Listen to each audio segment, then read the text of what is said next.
মা বাবাকে সময় দিন, যতটা পারবেন সময় দিন, যাতে পরে কখনো আফসোস না করতে হয়। ওদের বয়স হচ্ছে, ওরা সত্যিই সন্তানদের থেকে সময় ছাড়া বোধহয় আর কিছুই চায় না। আমরা এখন এতটাই ব্যস্ত হয়ে গেছি যে অফিসে কাজের মাঝখানে যদি মা বাবার ফোন আসে, যদি কখনো জিজ্ঞাসা করে কিরে খেয়েছিস, কিরে ওষুধটা খেয়েছিস মনে করে, তাতেও আমরা মাঝে মাঝে খুব বিরক্ত হই। বলি রাখো তো, এখন অনেক প্রেশার আছে।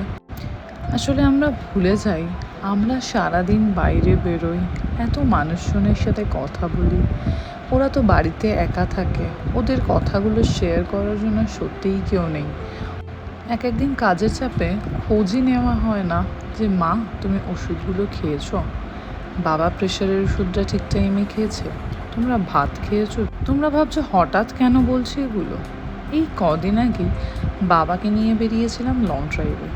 আমার বাবা ভীষণ মিশুকে একজন মানুষ, এভারগ্রিন পার্সন যাকে বলে। মনের দিক থেকে এখনও 30-35 বছর বয়সেই পড়ে আছে।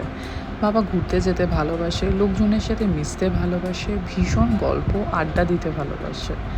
আমিও ঠিক বাবার মতন হয়েছি।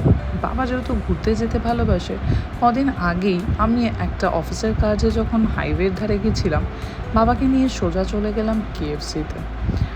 ওখানে বাবাকে জিজ্ঞেস করলাম তুমি কি খাবে। বাবা যদিও এগুলো খুব একটা পছন্দ করে না, স্টিল মেয়ের জন্য সব চলে। তাই বাবা আমার পছন্দ মতোই বললো নিতে, যেগুলো যেগুলো আমার পছন্দ মনে হলো বাবাও খেতে পারবে, সেরকমই সব কিছু অর্ডার করলাম। তার কয়েকদিন পরেই আমি যখন শ্বশুরবাড়িতে আছি, হঠাৎ সকালবেলায় ফোন আসে আমার কাছে, বাবার স্ট্রোক হয়েছে, ব্রেন স্ট্রোক, প্যারালাইজড হয়ে গেছে। বাবাকে যে কী পরিস্থিতিতে আমরা বাড়ি ফিরিয়ে এনেছি সেটা ভগবান ছাড়া বোধহয় কেউ জানে না।